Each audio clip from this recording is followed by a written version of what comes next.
Hello शिक्षक साथियों, मैं आज एनसीईआरटी पर आधारित सक्षमता परीक्षा के लिए महत्वपूर्ण प्रश्न लेकर आए हैं जो क्लास 5 का है। बुक जो है क्लास 5 जो आपका गवर्नमेंट स्कूल में, हमारे स्कूल में चल रहा है और उसका प्रश्न है। और आपको ये देखकर आश्चर्य होगा कि 5 क्लास में भी कितना अच्छा क्वेश्चन है और 5, 6, 7, 8, 9, 10 तक का बनाने का प्रयास करेंगे और आप सबों को बहुत ही सहायता मिलेगी। और ख़ुद मुझे भी, मैं अपने लिए बना रहा हूँ जो कि मैं भी एक टीचर हूँ। तो चलिए, इसके बहुत अच्छा है और बहुत ही इम्पॉर्टेंट है। हमको लगता है कि बिल्कुल इस तरह का ही क्वेश्चन रहेगा, बल्कि रहेगा नहीं, रहना ही है। और चूँकि आपका जो 1 to 5 और 1 to 8 तक का एनसीईआरटी बुक पढ़ लेगा, उसमें कहीं बाहर क्वेश्चन जाने वाला नहीं है। तो चलिए हम लोग देखते हैं और हम आप मिलकर एक मुकाम को अंजाम दें। तो सबसे पहला क्वेश्चन देखिए, ये आ रहा है कि सूर्य मंदिर कहाँ है। सूर्य मंदिर कहाँ है? सूर्य मंदिर उड़ीसा राज्य के कोणार्क में पावापुरी के निकट स्थित है। इसका निर्माण 13वीं शताब्दी में गंग वंश के राजा प्रथम नरसिंह देव ने कराया था। देखिए कितनी महत्वपूर्ण जानकारी है और आप इसे शेयर भी करें और मेरे चैनल को सब्सक्राइब कर लें, क्योंकि और भी बनाएंगे और दूसरे लोगों को भी शेयर करें। देव सूर्य मंदिर कहाँ है? नेक्स्ट क्वेश्चन आप देख सकते हैं, देव सूर्य मंदिर। अभी हम लोग क्या बोले कि सूर्य मंदिर कहाँ है, तो ये कोणार्क उड़ीसा राज्य में है, पावापुरी के निकट स्थित है, पावापुरी में कह सकते हैं। जबकि आपका अगर दूसरा इसी तरह का क्वेश्चन है, देव सूर्य मंदिर, तो ये बिहार के औरंगाबाद जिला में स्थित है। बिहार के औरंगाबाद जिला में स्थित है। ये भी क्वेश्चन एकदम बिल्कुल 5 क्लास के बुक में एनसीईआरटी आप लोग जरूर देखिए, एनसीईआरटी से उसी से कलेक्ट किया गया है। जल मंदिर कहाँ है? नालंदा जिले के पावापुरी में स्थित है और यह जैन धर्म के लिए प्रसिद्ध है। ये बिल्कुल जैन धर्म के लिए प्रसिद्ध है। दार्जिलिंग किस राज्य में है? पश्चिम बंगाल में है।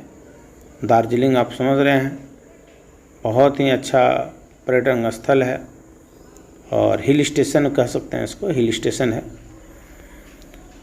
हम लोग नेक्स्ट, हिमालय पर्वतारोही संस्थान में भारत के गौरव के लिए किसकी मूर्ति लगी हुई है? तेंजिंग नोरगे का मूर्ति लगी हुई है। हिमालय पर्वतारोही जो संस्थान बनाया गया है, तो वहाँ पर उसके गौरव के लिए तेंजिंग नोरगे का लगा हुआ है। तेंजिंग नोरगे का जन्म कहाँ हुआ था? 5वां क्वेश्चन है, तेंजिंग नोरगे का जन्म कहाँ हुआ था? तिब्बत में हुआ था, लेकिन बाद में इसको भारतीय नागरिकता मिल गई थी, भारत के नागरिक बन गए थे। तेंजिंग नोरगे एवरेस्ट की शिखर पर कब पहुँचे? 1953 ईस्वी में। पहले ये गाइड थे, यानी कि उसके साथ जाते थे, पर्वतारोही को साथ देते थे, उनके साथ भी जाते थे, सिरदार उनको कहा जाता था। तेंजिंग नोरगे किस व्यक्ति के साथ माउंट एवरेस्ट की चोटी पर गया था? सर एडमंड हिलरी के साथ। किनके साथ? तेंजिंग नोरगे किस व्यक्ति के साथ माउंट एवरेस्ट की चोटी पर गए थे? सर एडमंड हिलरी के साथ गए थे। माउंट एवरेस्ट की ऊंचाई कितनी है? 8,848 मीटर। हिमालय पर्वतारोही संस्थान की स्थापना कब हुई थी? 1954 ईस्वी में दार्जिलिंग में हुई थी। दार्जिलिंग में भी है, दार्जिलिंग में है। ऐसा व्यक्ति जो पर्वतारोही के साथ कुली यानी तथा गाइड के रूप में चलता है, उसके साथ जाता है, उसे दार्जिलिंग में क्या कहा जाता है? सिरदार कहा जाता है। क्या कहा जाता है? सिरदार कहा जाता है। गंगटोक किस राज्य की राजधानी है? गंगटोक किस राज्य की राजधानी है और यह समुद्र तल से कितनी फीट ऊंचाई पर है? सिक्किम की राजधानी गंगटोक है। इसका आंसर क्या होगा? सिक्किम की राजधानी गंगटोक है और यह जो है गंगटोक 6000 फीट की ऊंचाई पर स्थित है समुद्र तल से। समुद्र तल से 6000 फीट की ऊंचाई पर स्थित है। करमापा किसे कहा जाता है? बौद्ध धर्म गुरु को करमापा कहा जाता है। करमापा किसे कहा जाता है? बौद्ध धर्म गुरु को करमापा कहा जाता है। नथुला कहाँ स्थित है और यह समुद्र तल से कितनी फीट की ऊंचाई पर है? भारत और तिब्बत की सीमा पर स्थित है नथुला। नथुला जो है भारत और तिब्बत सीमा पर है, स्थित है, सीमा पर, बीच में एकदम उसके आसपास, और 14,500 फीट की ऊंचाई पर है। भारत में है नथुला, लेकिन उसकी सीमा पर है, तिब्बत सीमा, और इसकी ऊंचाई कितनी है? 14,500 फीट की ऊंचाई पर है। नथुला का रास्ता प्राचीन काल में किस नाम से जाना जाता है? देखिए, ये बिल्कुल हमको तो अच्छा मिला, और हम तो बिल्कुल, मेरे लिए नया ये सब था, और हम खुद देखे उसे। आप भी देखिए, बहुत इम्पोर्टेंट है। नथुला का रास्ता प्राचीन काल में किस नाम से जाना जाता था? सिल्क मार्ग से नाम से जाना जाता था। नथुला का रास्ता सिल्क मार्ग के नाम से जाना जाता था। मार्शल आर्ट क्या है? तो मार्शल आर्ट एक युद्ध कला है। मार्शल आर्ट एक युद्ध कला है। क्वेश्चन नंबर 16 देखिए, सिख समुदाय का गतका क्या है?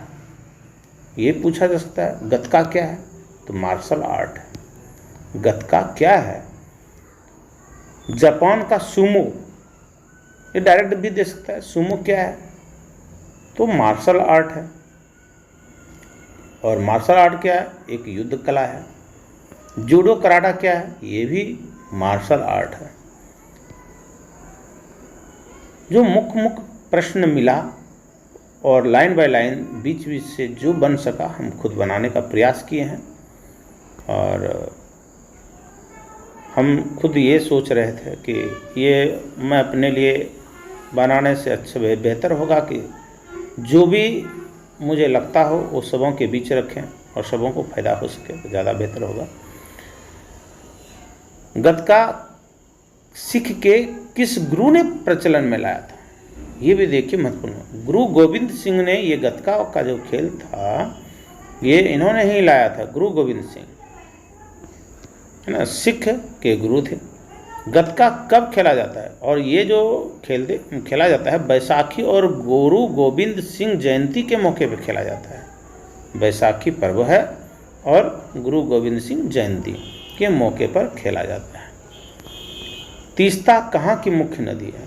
देखिए, तीस्ता अगर पूछा जाए तो ये क्या है? सिक्किम की मुख्य नदियाँ हैं, वो सिक्किम में है। सिक्किम की प्रमुख 3 जनजातियाँ कौन है? नेप्चा, नेपाली और भूटिया। सिक्किम की प्रमुख 3 जनजातियाँ कौन कौन हैं? तो आपका आंसर क्या होना चाहिए? लेप्चा, नेपाली और भूटिया।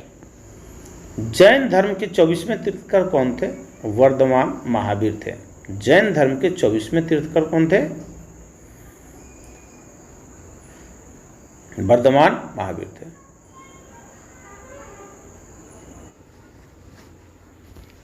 हर्बेरियम क्या है? हर्बेरियम जो है संरक्षित पौधों का नमूना का संग्रह है। वहाँ पर वह जगह होता है जहाँ पर विभिन्न प्रकार के पौधों को संरक्षित रखा जाता है, सुरक्षित रखा जाता है नमूना के तौर पर। उसको हर्बेरियम कहा जाता है।